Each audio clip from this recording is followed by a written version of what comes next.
자, 하루 종일 배가 고프지 않으시다라고 하는 분이 계세요. 네, 질문 안에는 이렇습니다. 비타민C 3000mg 먹는데 위염, 위통, 속쓰림 이런 증상은 없습니다. 소화가 느립니다. 아침 그러고 점심 한 끼 먹으면 밤까지 배가 안 고파요. 저녁에는 우유에 세이크 2스푼 태워 먹었고 자기 전에 토마토, 당근, 마늘 데쳐서 주스 만들어서 올리브 오일 1스푼 섞어 마셨는데 어쨌든 소화가 느리다라는 거 한 개 하고요. 그 다음에 배가 고프지 않다 이런 이야기를 하시고 계시는 겁니다. 이분은 뭐 잘 드시고 계셔서 그럴 수 있고 몸이 건강해서 그럴 수도 있습니다. 어쨌든 한번 봐봅시다. 이분은 이제 결국 에너지는 이 혈당을 가지고 사용을 하고 있는 거죠. 혈당, 당분, 포도당, 이 포도당이 에너지로 되어지고 있다 이렇게 보시면 되겠죠. 자, 그래서 이 그림에서 보시면 우리 그 혈당 조절은 어디서 하고 있느냐 하면 이자 췌장이라고 하는 데서 이 이자섬이라고 하는 섬이라고 하는 게 이렇게 있고요. 이 안에는 알파 세포라고 하는 이런 알파 세포가 있는가 하면 베타 세포도 이렇게 있습니다. 그리고 이 각각 알파 세포에서 베타 세포에서는 포도당을 이용을 할 수 있도록 조절을 해주는 기능을 합니다. 네, 서로 알파세포, 베타세포 서로 간의 자율신경에 의해서 조절을 하면서 호르몬 분비, 호르몬 인슐린하고 글루카곤을 분비를 시키고 있죠. 그래서 이 인슐린과 글루카곤을 가지고 우리 몸에서 어떻게 포도당 농도가 조절이 되어지는지에 관해서 한번 살펴보도록 하겠습니다. 우리 몸은 보통 혈당 농도 100mg per 데시리터로 유지를 하고 있습니다. 이 단위 100mg per 데시리터라고 하는 건 뭐냐면 혈액 100ml당 100mg의 포도당이 들어있다 이런 이야기입니다. 이게 공복 상태에서는 항상 이 100mg 주변으로 농도를 유지하죠. 100mg 이하로 농도가 유지되어져야 됩니다. 100mg 이상으로 올라가서 120이 된다든지 이러면 이제 당뇨의 위험, 당뇨 예비군 또는 당뇨병이라고 진단을 받게 되는 거죠. 그래서 우리의 혈당 농도는 항상 100mg per 데시리터, 혈액 100ml당 100mg이 들어있어야 된다. 그래서 보통 우리가 제가 계산을 한번 해볼게요. 네. 100mg 곱하기 우리가 혈액에 5.5리터 정도가 들어있거든요. 5.5리터. 네. 그래서 우리 몸속에 존재하는 이 포도당의 총 그람 수는요. 100mg 곱하기 5,500 남자의 경우에 혈액이 5,500ml 정도 되거든요. 5,500mg, 5.5g 정도의 포도당이 들어있게 되는 거죠. 이 농도는 제가 다음에 다시 한번 계산해서 알려드리도록 하겠습니다. 그래서 혈중에는 거의 항상 포도당 농도가 100mg per 데시리터를 유지를 하고 있는데 그걸 어떻게 유지를 하느냐라는 겁니다. 밥을 먹을 때는 혈당 농도가 올라가죠. 보편적으로 올라가고요. 그 다음에 밥을 먹지 않은데 식사 시간 이후에 공복 시간에는 100mg을 유지를 하고 있는데 그걸 어떻게 해서 유지를 하느냐라는 거죠. 그래서 여기 위에서부터 한번 보자고요.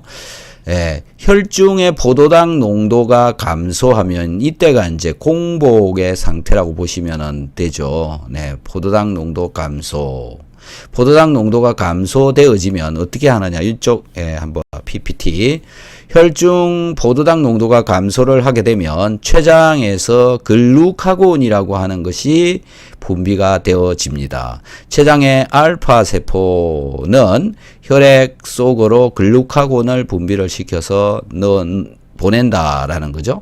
그러면 그게 이제 간이나 근육 이런데 글리코겐이라고 하는 당분이 들어있는데 그 당이 분해되어져서 포도당으로 되어져서 혈액 중으로 다시 나오게 됩니다. 그래서 혈액의 포도당 농도를 유지를 할 수 있게 된다. 100mg/dl를 유지를 하게 된다. 그런데 혈당이 올라가는 경우는 이제 이 이자에서 췌장에서 글루카곤을 분비를 과하게 시켜가지고 과하게 글리코겐이 분해되어져서 혈당이 올라가게 되면 혈중 포도당 농도가 증가하게 되어지는 거죠. 또 식사를 하게 되면 탄수화물을 많이 먹게 되면 그 탄수화물 때문에도 포도당 농도가 올라가게 되는 거죠. 자, 그렇게 올라가게 되면 이제 췌장의 베타세포에서 인슐린이 분비가 되어지어 가지고 이 포도당이 체세포가 포도당을 흡수를 해서 포도당 소비를 한다든지 또는 간에다가 포도당을 저장을 하게 된다. 글리코겐으로 저장을 한다라는 거죠. 그렇게 해서 다시 혈중 포도당 농도를 감소시켜서 100mg/L를 per 밀리리터, 100ml를 유지를 시켜준다 하는 이 시스템에 의해서 운영이 되어지고 있다라는 겁니다. 그래서 혈중의 농도를 다시 한번 살펴보면 여기는 이제 식사에 따라서 혈당 농도가 어떻게 변해가느냐라는 그래프인데요.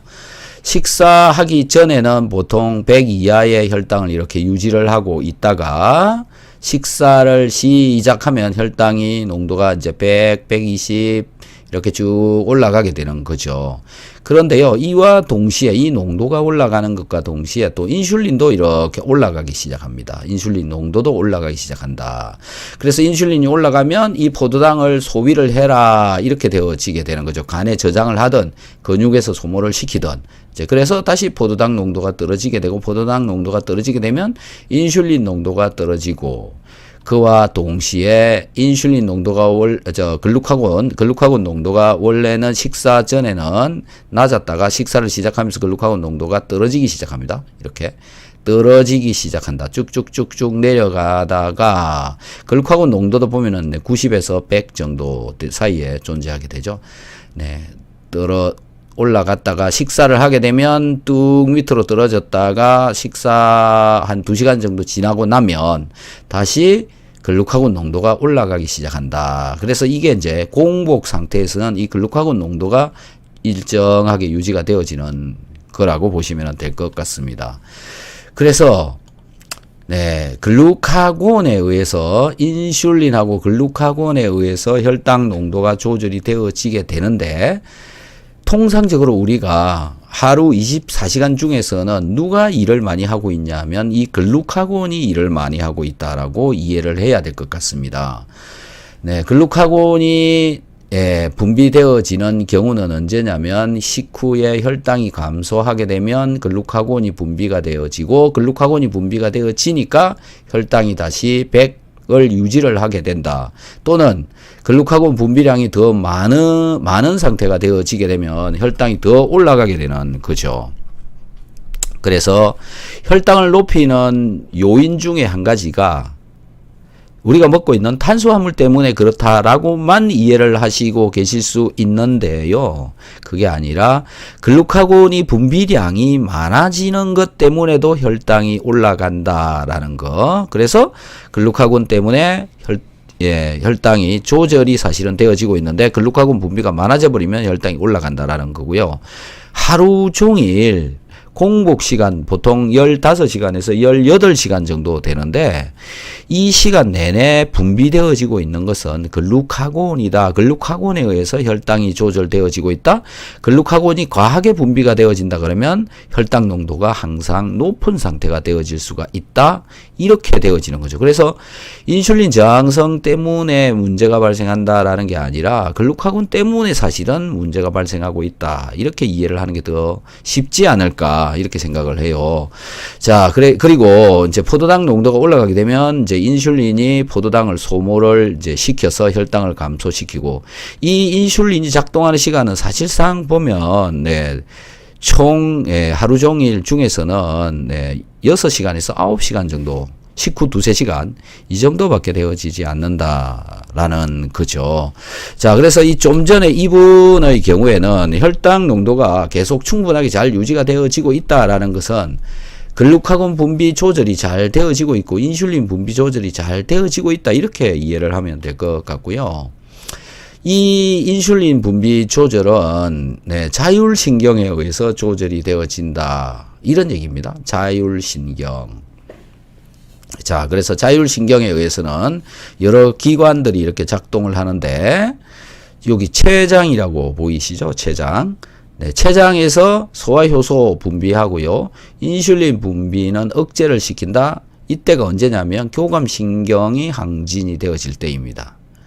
인슐린 분비 촉진은 부교감신경이 항진이 되어질 때이죠. 그래서 우리가 식사를 할 때는 부교감신경 항진이 되어지고 인슐린 분비가 촉진되어지는 시간이다. 식사 시간은. 반대로 식사를 하지 않는 시간, 췌장에서 교감신경이 항진이 되어지고 그때는 글루카곤이 분비되어지고 글루카곤이 너무 많이 나온다. 항상 글루카곤 분비량이 증가하고 있다. 이런 경우에는 당뇨가 올 수가 있는 거죠. 그래서 당뇨가 오는 분의 경우에는 교감신경이 항진되어지고 즉 긴장하고 스트레스 받고 이런 상황을 오랫동안 가지게 되면 교감신경이 항진이 되어지고 글루카곤 분비량이 증가하고 글루카곤 폭주가 되어지게 되면 또 당뇨로 갈 수 있다. 그래서 당뇨의 원인 중에서 글루카곤 조절을 하지 못해서 당뇨가 되어져 있는 경우도 있다. 그래서 이런 경우에는 이 글루카곤 조절이 잘 되어지도록 해야 되는데요. 그럼 어떻게 하느냐라는 건데요. 이 방법을, 이걸 해결하는 방법은 유일하게 식이섬유질을 열심히 많이 먹는 거다. 그 다음에 교감신경 항진을 조절을 해야 되니까 운동을 해야 된다. 그래서 운동을 하면 당 조절이 잘 되어진다. 이런 얘기를 계속하고 있는 거고요. 운동을 하는 이유가 산소가 잘 들어가도록 하기 위해서 그런데 산소가 잘 들어갈 수 있는 것 중에 또 한 가지가 비타민C를 섭취를 하는 거다라는 거고요. 그래서 비타민C를 섭취를 하게 되면 산소가 잘 공급이 되어지고 세포대사가 촉진이 되어지기 때문에 포도당이 잘 없어진다. 그래서 포도당이 세포 속에서 잘 없어지니까 결국은 혈당 조절도 되어진다. 이런 이제 이야기가 되어지는 거죠. 그래서 제가 혈당이 높으신 분들은 포도당을 줄이기 위해서 비타민C를 열심히 먹으면, 비타민C를 먹으면 에너지 생산이 잘 된다라는 겁니다. 그래서 내가 섭취한 음식물들을 이용을 해서 에너지를 열심히 만들어낸다. 포도당을 잘 없애준다라는 건데, 우리 그 위장에서 pH가요, 식사 시간에 따라서 달라집니다. 아까 그 어떤 그분은 포도당을 섭취를 좀 했는데 하루 종일 배가 고프지 않다라는 거는 에너지 이용을 참 잘 하고 있는 사람 중에 한 분이다. 이렇게 보면 될 것 같고요. 또 반대로 이제 글루카곤이 작동을 잘 하고 있어서 포도당을 잘 끌어다 쓸 수 있도록 해주고 있어서 그런지 모릅니다. 그래서 그분은 뭐 당뇨가 아니시면 가장 건강한 생활을 지금 하고 있지 않느냐 이런 생각이 됩니다.